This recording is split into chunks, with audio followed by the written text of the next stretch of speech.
Une étude du MIT a montré que seulement 50% des amitiés sont réellement réciproques. Et pourtant, 94% des gens sont convaincus que ceux qu'ils considèrent comme amis ressentent la même chose. Autrement dit, tu as une chance sur deux que la personne que tu appelles ami ne te voit pas du tout comme tel. Peut-être que tu as beaucoup d'amis, ou du moins beaucoup de gens que tu considères comme tes amis. Mais sois honnête avec toi-même.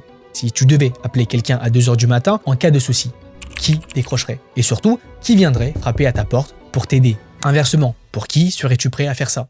Ce décalage entre la perception et la réalité, c'est exactement ça, le cœur du problème. L'illusion d'être entouré, alors qu'en vérité, on est peut-être bien plus seul qu'on ne le croit. Pourquoi le mot ami a-t-il perdu de sa magie?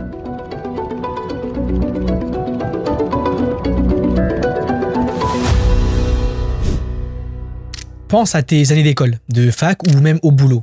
Ces gens avec qui tu traînais tous les jours, avec qui tu rigolais, partageais des repas, des révisions de dernière minute. Tu les appelais tes amis. Et puis les études finissent, chacun part de son côté et plus rien. Un message par an peut-être pour un anniversaire. Ou pire, tu te rends compte que certains que tu considérais comme proches ne sont jamais là quand tu as besoin d'eux. Pas un coup de fil, ni un ça va quand tu traverses une galère. Et pourtant, pendant des années, tu les as appelés amis. Pourquoi? Simplement par habitude, parce qu'on utilise le mot ami trop facilement. Une connaissance avec qui on passe du temps devient un ami, quelqu'un qu'on croise souvent au boulot, un ami. Mais un ami, un vrai, c'est pas juste quelqu'un avec qui on partage un contexte. Une étude sociologique montre que beaucoup de relations qu'on qualifie d'amicales sont en réalité contextuelles. Quand le contexte disparaît, fin des études, changement de job, la relation s'évapore. 60% des amitiés d'adolescence ne survivent pas à la transition vers l'âge adulte. Ça fait réfléchir. Est-ce qu'on avait des amis ou juste des compagnons de circonstances? Et c'est là que le mot ami perd de sa superbe. On l'utilise pour des gens qui, au fond, sont des connaissances. Des gens sympas avec qui on a des souvenirs, mais qui ne sont pas là pour des moments qui comptent vraiment. Un vrai ami, ce n'est pas forcément la personne avec qui vous passerez le plus de temps au moment présent. Alors, d'où vient ce glissement?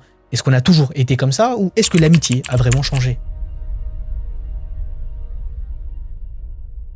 Pour comprendre, remontons le temps. Dans l'Antiquité, l'amitié était sacrée.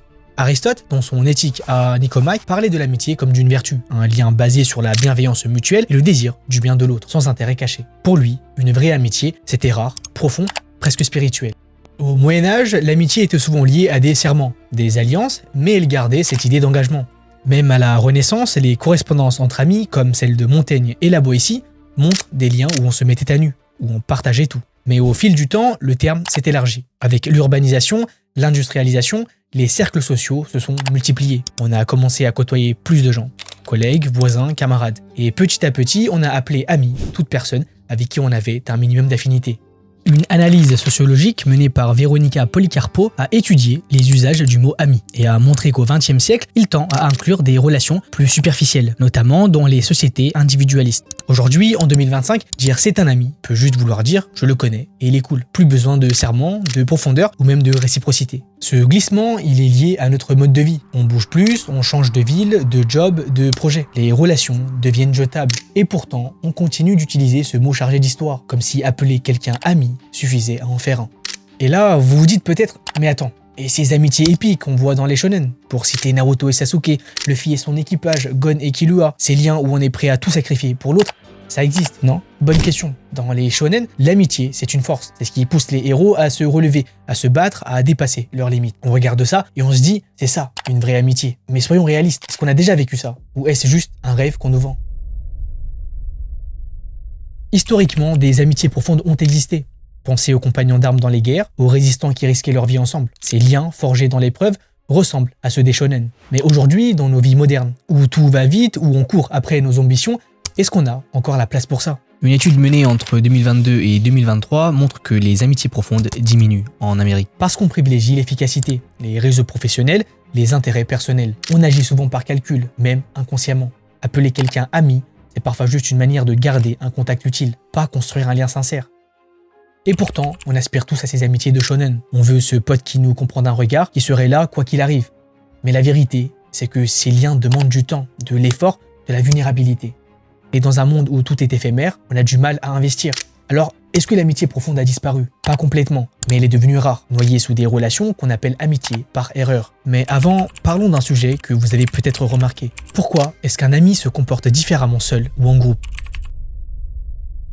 La réponse, elle vient de la psychologie sociale et elle s'appelle simplement l'effet de groupe. Une étude classique de Solomon Asch dans les années 50 sur la conformité a montré que les gens adaptent leur comportement pour correspondre à ceux du groupe, même s'ils savent que c'est pas la bonne chose à faire. Parce qu'on veut être accepté, appartenir. En groupe, on sent une pression invisible, celle de ne pas détonner, de suivre le vibe collectif. Dans une étude plus récente, les chercheurs ont observé que les adolescents ajustent leur comportement pour refléter celui de leur groupe d'amis, surtout dans des contextes sociaux incertains, comme une soirée ou une sortie. Si le groupe est bruyant, compétitif, ou même un peu toxique, ton pote ou toi va peut-être même suivre le mouvement, même si ça ne lui ressemble pas. C'est pas juste une question de caractère, c'est notre cerveau qui cherche à minimiser les conflits et à renforcer les liens sociaux. Mais ça va plus loin. Une recherche de 2023 explique que les groupes créent des normes implicites. Par exemple, si dans un cercle d'amis, tout le monde taquine pour rigoler, même ton ami le plus doux va peut-être se mettre à lancer des piques, juste pour rester dans le groupe. Et toi, tu peux te trouver à jouer un rôle, le rigolo, le discret,